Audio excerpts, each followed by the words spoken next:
नमस्कार, मेरी मौजूदगी है प्रयागराज के सिविल लाइन स्थित सुभाष चौराहे पे। आज मजदूर दिवस है और इस मजदूर दिवस पर मजदूर की ओर से एक सभा बैठाई गई और सभा में मजदूरों को जागरूक किया गया और उनके हक की लड़ाई के लिए आवाज़ उठाई गई। हमारे साथ कुछ कार्यकर्ता है, पदाधिकारी हैं और कार्यकर्ता भी यहाँ पर मौजूद है। हम उनसे भी वार्ता करने का प्रयास करते हैं। शुभ नाम सर आपका क्या है? RN पारा सर, और मैं सेंट्रल गवर्नमेंट एम्प्लॉइज़ का कन्फेडरेशन है जी, उसका ऑल इंडिया वाइस प्रेसिडेंट हूँ इस समय। पहले सेक्रेटरी जनरल रहा हूँ और national federation of postal employees का भी सेक्रेटरी जनरल रहा हूँ। और इस अवसर पर मैं यहाँ आया, दिल्ली से आया हूँ और यहाँ मई दिवस के उपलक्ष्य में हर वर्ष एक प्रोग्राम मनाया जाता है। मई दिवस शिकागो के शहीदों को श्रद्धांजलि अर्पित करने के लिए और उन्हें याद करने के लिए ये प्रोग्राम आयोजित किया जाता है। मजदूरों के साथ क्या कुछ घटित हो रहा है पूरे विश्व में और विशेष करके अपने देश में, उस पर सारा विचार विमर्श किया गया कि किस तरह से सरकारी नौकरियां नहीं है, आउटसोर्सिंग, प्राइवेटाइजेशन, कॉन्ट्रैक्टराइजेशन बढ़ रहा है। सरकारी कर्मचारियों के विभागों में बहुत सारी शॉर्टेज है, वो भर्तियां नहीं हो रही हैं। 8वां वेतन आयोग नहीं दिया जा रहा है, न्यू पेंशन स्कीम नहीं दी जा रही, कंपेंसेट अपॉइंटमेंट की समस्या है। कर्मचारियों का कोरोना के दौरान 18 महीने का DA रोक लिया गया था, उसका भुगतान नहीं हो रहा। 8वें वेतन आयोग का गठन नहीं हो रहा। असंगठित क्षेत्र के मजदूरों के लिए मिनिमम वेज को, न्यूनतम वेतनमान को नहीं बढ़ाया जा रहा है। तमाम तरह की ऐसी वो हैं। बेरोजगारी की समस्या भयावह है, महंगाई की समस्या है।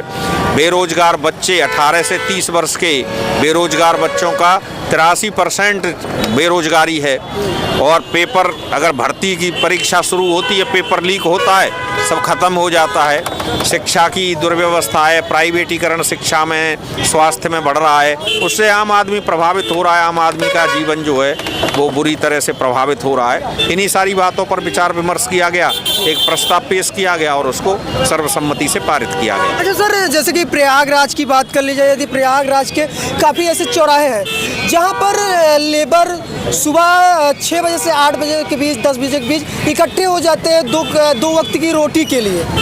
आपकी नज़रों में यह चीज़ कैसे खत्म हो सकती है? ये लेबर आते कहाँ से हैं? यदि सरकार वर्तमान सरकार वादा करती है कि लोगों को रोजगार मिल रहा है, यदि प्रयागराज के हर एक चौराहे पे देखी जाए तो ऐसी स्थिति बनी दिखाई देती है। सरकार की बहुत गलत नीतियां हैं और उन गलत नीतियों का प्रभाव जो है लघु मध्यम उद्योग क्षेत्र पर भी पड़ा है। ज़्यादातर जब सेवा के क्षेत्र में, लघु मध्यम उद्योगों में और व्यक्तिगत रूप से भी जो निर्माण कार्य होते थे, सरकारी निर्माण कार्य और व्यक्तिगत निर्माण कार्य, उनमें ये जो दिहाड़ी के मजदूर आते थे उनको काम मिलता था।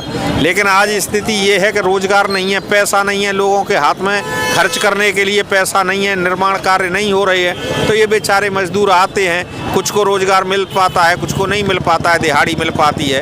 और न्यूनतम वेतन आयोग, न्यूनतम वेतनमान, मिनिमम वेज कानून इस देश में लागू है, लेकिन उसको लागू नहीं किया जाता है, उससे बहुत कम वेतनमान मिलता है। तो ये स्थितियां बहुत ख़राब हैं और इन पर सरकार को ध्यान देना चाहिए।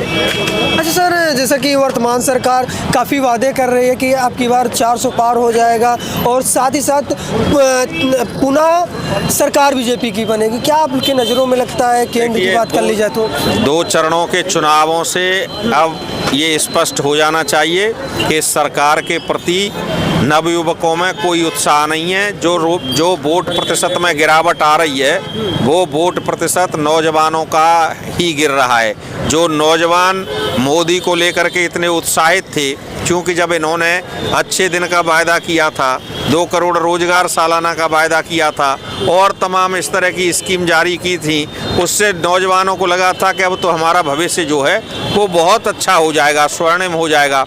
लेकिन 10 साल में निराश किया है।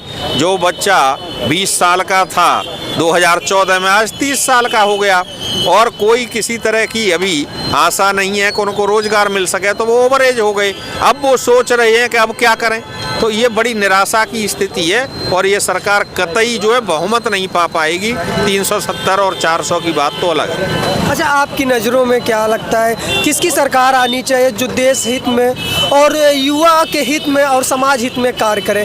कौन प्रधानमंत्री के दावेदारी कर सकता है? कौन सा चेहरा हो सकता है? देखिए, इस देश में तमाम योग्य नेता हैं और जब जब यूनाइटेड फ्रंट की सरकारें बनी हैं, समाजवादी सोच की पार्टियों की सरकार बनी है, तब तब जो है मजदूर वर्ग को, कर्मचारी वर्ग को लाभ हुआ है।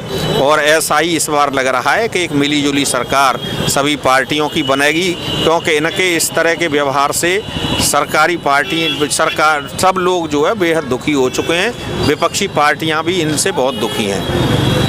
तो हालांकि जैसा कि बताएं कि 83% युवा आज बेरोजगार हैं। हकीकत है, यदि आप देखेंगे तो हर एक चौराहे पे युवा देखने के लिए मिल जाएंगे। ये सुभाष चौराहा है जो कि प्रयागराज के सिविल लाइन पर स्थित है। आज यहाँ पर एक जनसभा थी जो कि मजदूरों की ओर से मजदूरों के लिए रखी गई थी। उनकी आवाज़ को बुलंद करने के लिए, उनकी आवाज़ को ऊपर उठाने के लिए रखी गई थी। हमारे साथ और भी लोग हैं, हम बात करना चाहेंगे। अच्छा सर, आज जो सभा हुई, इस सभा में क्या कुछ कहा गया, किस प्रकार से प्रयागराज के मजदूरों को संबोधित किया गया? ये सभा बेसिकली पूरी दुनिया के मजदूरों के पक्ष में और पूरी दुनिया के मजदूरों के आवाज़ के समर्थन में आहूत की गई थी। इस सभा का मुख्य मकसद है कि सरकार के द्वारा, चाहे ये सरकार हो या इसके पहले की सरकारें रही हो, सारी सरकारों के द्वारा लगातार मजदूरों और काम करने वाले मेहनतकश लोगों के अधिकारों पर हमले बढ़ रहे हैं। उनको मिलने वाली सुविधाओं में कटौतियाँ की जा रही हैं, उनके मिलने वाले वेतन, भत्ते, महंगाई आदि में कमियाँ की जा रही हैं तथा उनसे अधिक से अधिक समय लेने का प्रयास किया जा रहा है। आज मजदूरों की स्थिति ये हो गई है कि उनको पूर्णकालिक कर्मचारी के बजाय सीमित समय के लिए कर्मचारी रखने का काम किया जा रहा है। संविदा कर्मी के नाम पर, निविदा के कर्मियों के नाम पर उनकी भर्तियां हो रही हैं और बहुत कम बेस पर 10,000, 15,000, 8,000 पर उनसे काम अलग अलग विभागों में लिया जा रहा है। इस तरह से सरकारें लगातार जो हमले कर रही हैं उसके खिलाफ आज का मई दिवस आयोजित किया गया है।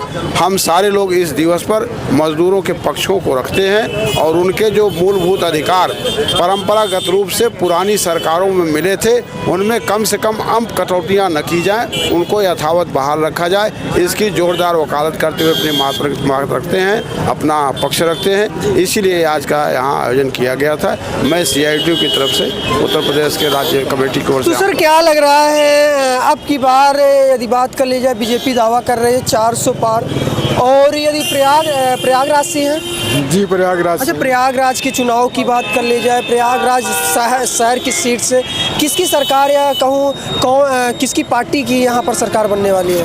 प्रयागराज की दोनों सीटें, चाहे वो प्रयागराज की हो चाहे वो फूलपुर की हो, कड़ी टक्कर है और पूरी संभावना है कि यहाँ से बीजेपी पूरी तरीके हारेगी और बुरी तरीके हारेगी। यहाँ से गठबंधन का प्रत्याशी जीतेगा। अच्छा, आज किस प्रकार का यहाँ पर आयोजन रखा गया था मजदूरों के लिए? मई दिवस का आयोजन था।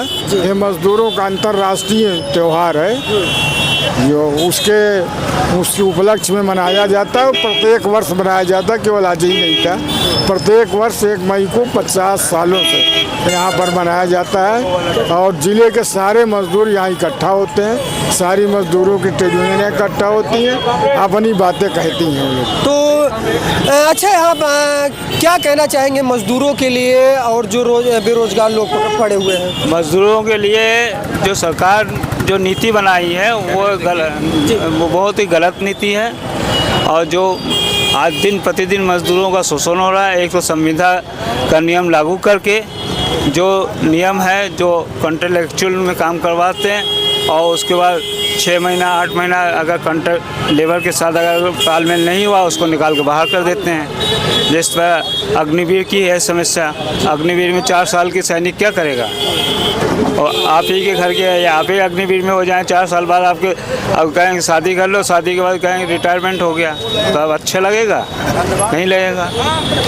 अब बताइए, तो किसको प्रधानमंत्री देखना पसंद कर रहे हैं आपकी बार? देखिए, प्रधानमंत्री कोई भी हो, देश का नागरिक हो, प्रधानमंत्री हो। देश का नागरिक तो होगा ही। आपको क्या लगता है प्रधानमंत्री के रूप में देश की सेवा और देश को अच्छे मार्गों पर कौन ले जा सकता है? देखिए, बहुत सी पार्टियां हैं, बहुत से विकल्प हैं, वो प्रधानमंत्री के पद पे दावेदारी भी कर सकते हैं। और तो हालांकि आपको सुभाष चौराहे यानी कि प्रयागराज के सिविल लाइन से दिखाने का प्रयास किया, जहां पर मजदूरों की आवाज़ के लिए एक जनसभा रखी थी। इस जनसभा में लगभग हजारों की संख्या में लोग एकत्रित हुए और लोगों ने कुछ मजदूर संगठन की ओर से कुछ मजदूरों को कहीं ना कहीं जागरूक करने का प्रयास किया गया। हालांकि देख सकते हैं सुभाष चौराहे पर सुभाष जी की प्रतिमा लगी हुई है और प्रयागराज के सिविल लाइन पर यह कार्यक्रम आयोजन किया गया था।